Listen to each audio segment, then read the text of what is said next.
할렐루야, 김진홍 목사입니다. 한 주간 은혜 가운데 잘 지내셨습니까? 오늘은 제67문에서 69문 제6계명에 대하여 같이 함께 공부하도록 하겠습니다. 같이 함께 기도드리겠습니다. 하나님 은혜를 감사합니다. 소요리 문답 저희들 10계명을 같이 공부하고 있습니다. 하나님이 새겨 주신 귀한 말씀이 우리의 영혼 가운데 있사오니 이 말씀이 잘 떠오르게 하시고 이 말씀이 우리를 인도하는 은혜가 되기를 원합니다.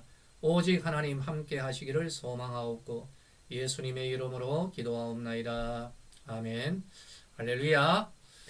자, 오늘 67문에서 제 69문까지입니다. 화면을 같이 한번 보도록 할까요? 지난 주일에 성경 퀴즈 가운데 오타가 났습니다. 예수님, 바로 이 부분, 예수님이시죠. 예수님이 십자가에 못 박혀 돌아가실 때 어머니 마리아를 어느 제자에게 부탁하셨습니까? 몇 번이죠? 사도 요한이죠. 우리 성도님들 다 잘 알고 계시리라 믿습니다. 오늘 67문에서 69문 제6계명을 보도록 하겠습니다. 제6계명은 6계명이 무엇입니까? 답을 같이 읽어볼까요? 제6계명은 살인하지 말라 하신 것입니다. 살인하면 안 되죠. 68문입니다. 제6계명이 명하는 것은 무엇입니까? 답을 읽습니다. 제6계명이 명하는 것은 일체 합리한 법대로 우리의 생명과 남의 생명을 힘써 보존하라 하는 것이다. 우리의 생명을 잘 보존해야 됩니다. 자, 그렇다면 제6계명이 금하는 것은 무엇입니까? 답을 읽을까요? 제6계명이 금하는 것은 불의하게 우리의 생명이나 이웃의 생명을 빼앗거나 해야 하는 일들, 이것을 금하는 것입니다. 제6계명은 하나님께서 우리에게 주신 생명을 참 귀하게 여기고 보존하라는 그런 계명입니다. 우리에게 주신, 나에게 주신, 그리고 우리 이웃에게 주신 그 모든 생명이 귀하죠. 세상의 이 생명은 하나님께서 주신 최고의 가치가 아니겠습니까? 예수님께서 이런 말씀을 하셨습니다. 누구든지 사람이 만일 온 천하를 얻고도 제 목숨을 잃으면 과연 무엇이 유익하겠느냐? 여러분 동의하시죠? 어리석은 부자의 이야기가 있습니다. 농사를 지었습니다. 풍년이 되었습니다. 곡식을 많이 거두었습니다. 그리고 앞으로 잘 먹고 잘 살자 이런 계획을 가졌는데 하나님이 만일 그날 밤에 이 사람의 생명을 취하여 버리면 어떻게 될까요? 이 세상 모든 것 가운데 참 귀한 가치는 우리의 생명인 줄로 믿으시기를 바랍니다. 여러분, 그런데 나의 생명만 귀중한 것이 아니라 주변에 있는 우리 이웃의 생명, 이 세상 모든 생명이 참 귀중한 것임을 여러분 아시기를 바랍니다. 같이 함께 보존을 해야 되는 거죠. 간혹 성도님들 가운데서 이런 질문을 합니다. 얄궂게, 목사님, 살인하지 말라. 아이고, 목사님, 이건 지켜야죠. 근데요, 목사님, 죽이지는 않고 반쯤 죽여놓으면 어떻습니까? 이런 질문을 하시는 분들이 간혹 있습니다. 그런 성도님들 이미 답은 다 알고 계세요. 그냥 얄궂게 그냥 이렇게 한번 질문을 한 것이죠. 예수님께서 이런 말씀을 주셨습니다. 요한복음 5장 21절 이하죠. 옛 사람에게는 내가 살인하지 말라 하였는데 이제 내가 너희에게 말하는 것은 형제에 대하여서 노하는 자, 화를 내는 자는 심판을 받게 되고 형제에게 욕을 하는 자는 공회에 붙들려 가서 곤욕을 치르게 되리라. 이 말이 무슨 의미일까요? 사람을 죽이는 것, 이것만 하나님이 금하신 것이 아니라 하나님이 주신 생명, 다른 사람에게 있는 그 생명을 약화시키고 의기소침하게 하는 바로 이 모든 것을 하나님께서 금하신 것입니다. 여러분 이해가 되시죠? 우리 성도들은 이 세상에서 소금과 빛의 역할을 해야 됩니다. 아울러 하나님이 주신 바로 이 땅 위에서의 삶 가운데 주변의 연약한 무릎을 좀 우리가 강건하게 하고 소망을 잃고 낙심하며 살아가는 자들에게 그 생명에 소망을 불어넣는 성도의 삶을 살아가야 할 줄로 믿으시기를 바랍니다. 할렐루야. 그런데요, 부득이하게 살인이 허용되어지는 경우가 있습니다. 그리고 이 세상에서도 바로 이런 것을 허용하는 경우가 있죠. 우리 성도님들 떠오르는 몇몇 경우가 있죠. 한번 대답해 보실래요? 자, 첫 번째, 가장 먼저 떠오르는 것이 어떤 경우일까요? 예, 그렇습니다. 예, 잘 아시네요. 전쟁이죠. 아유, 뭐 이런 일들이 일어나면 안 되겠죠. 그런데 전쟁이 일어나면은 우리를 보호하기 위하여서 우리의 참 힘 있는 자녀들이 총을 메고 나갑니다. 그리고 그 전쟁에서 부득이하게 총을 쏘게 되고 그래서 피를 흘리게 되죠. 그래서 이 전쟁에서의 살인, 바로 이것은 우리가 허용이 된다라고 보고 있습니다. 그리고 또 두 번째로는 어떤 경우가 있을까요? 예, 아이고, 예, 우리 성도님들 잘 아십니다. 예, 세상에서 참, 예, 극악한 죄를 지으면 이 세상 법정에서 영구히 이 세상에서 분리를, 격리를 시킵니다. 그것이 바로 사형이죠.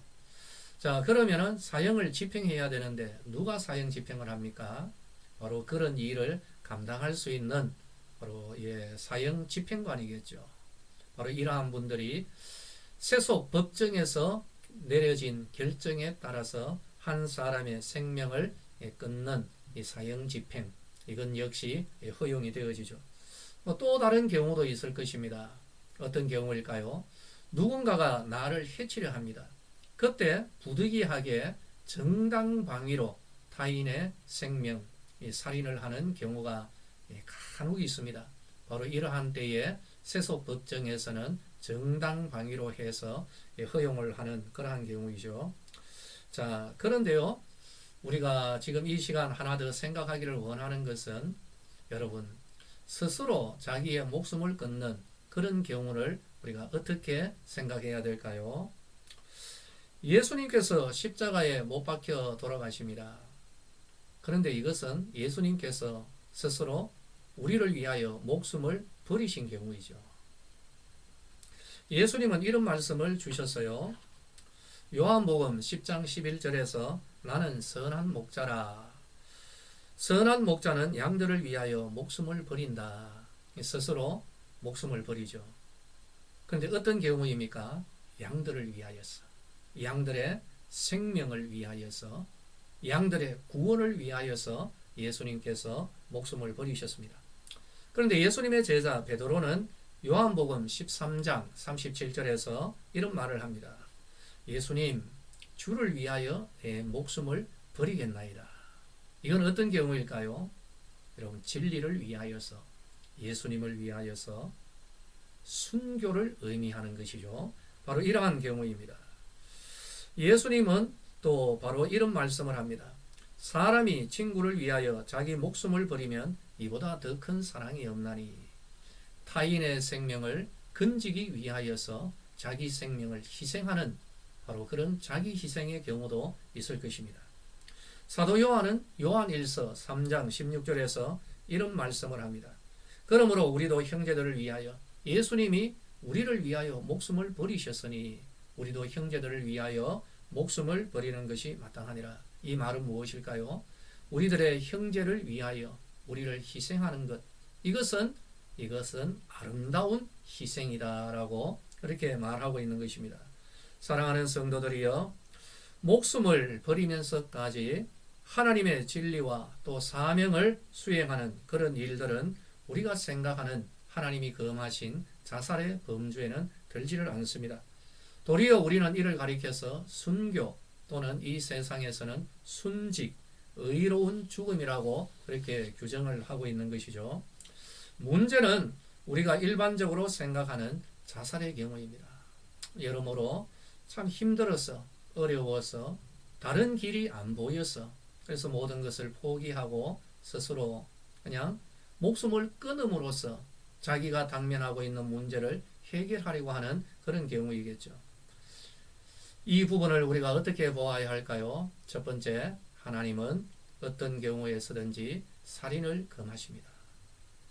사람은 하나님의 형상으로 창조되었습니다.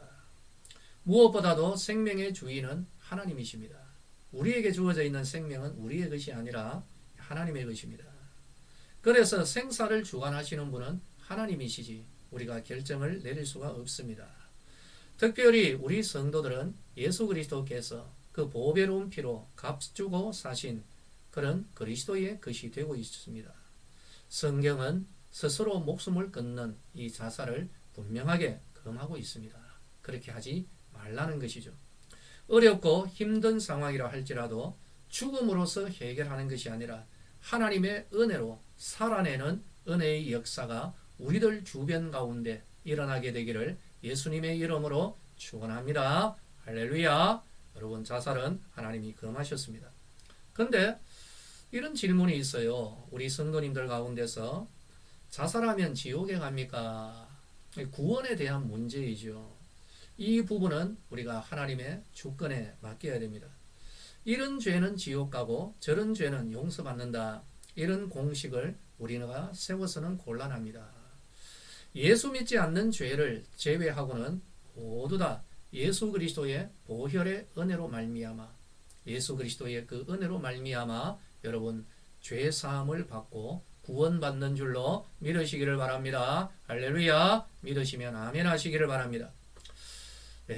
목사님 속 시원하게 말씀해 주십시오 라고 할 때 저는 이렇게 말씀을 드리고자 합니다. 제 입장을 말씀을 드리겠습니다. 그럴 일이 없기를 바라는 전제에서 드리는 말씀입니다. 만약에 우리 교회 성도님들 가운데 한 분이 이런저런 이유로 너무 힘들어서 그래서 죽음으로 이 모든 문제를 해결하겠다. 그래서 자살을 하셨다라고 가정을 하겠습니다. 가정입니다. 그러면은 우리 교회 성도들은 그렇지 않으리라 생각하는데 일부에서는 자살했으니까 목사님이 장례 치르면 안 됩니다. 그렇게 말씀하실 분들도 있을 것입니다. 그러나 여러분 저는 여기에서 분명히 제 입장을 밝히겠습니다. 저는 장례를 집례할 겁니다. 치를 것입니다. 그리고 장례식장에서 저는 이런 말씀을 전할 겁니다. 우리 고인은 큰 죄를 지었습니다. 하나님이 주신 생명을 나름대로 포기하였던 것이죠. 자살이 아니라 스스로 목숨을 끊는 것이 아니라 하나님의 은혜에 맡겼어야 되었는데 고인은 자기 스스로 생명을 끊어버렸습니다. 자기의 생명이 아니라 하나님의 것임을 알아야 되었는데 참 너무나도 안타깝습니다. 하지만 고인은 예수 그리스도가 자기의 구주 되심을 분명하게 믿고 고백한 성도임을 나는 믿어 의심하지 않습니다. 이 장례식장에서 여러분들 혹시 이런 의문을 가집니까? 고인의 영혼을 천국에서 만나볼 수 있겠는가 없겠는가? 여러분 여기에 대하여 분명한 그런 답은 이것입니다. 우리가 예수님을 우리의 구세주로 영접하고 있는가 아닌가? 바로 이것이 우리의 답이 될 것입니다. 그 여부에 따라서 천국에서의 만남이 이루어질 수도 있고 또 이루어지지 않을 수도 있는 것입니다.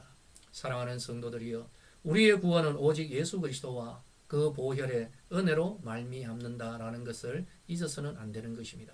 여러분, 자살은 하나님이 금하신 죄악입니다. 우리에게 있어서 바로 이 죄악 분명하게 우리가 알아야 되고 정말 힘들고 어려운 상황이라 할지라도 스스로 목숨을 끊는 것이 아니라 예수 그리스도의 은혜 안에서 다시 살아나는 삶을 영위하는 그런 결단, 바로 그런 재결단이 우리들 가운데 일어나야 할 줄로 믿으시기를 바랍니다. 구원은 오직 예수 그리스도의 은혜로 말미암습니다. 할렐루야. 자, 그러면은 오늘도 우리가 같이 문제를 한번 풀어볼까요?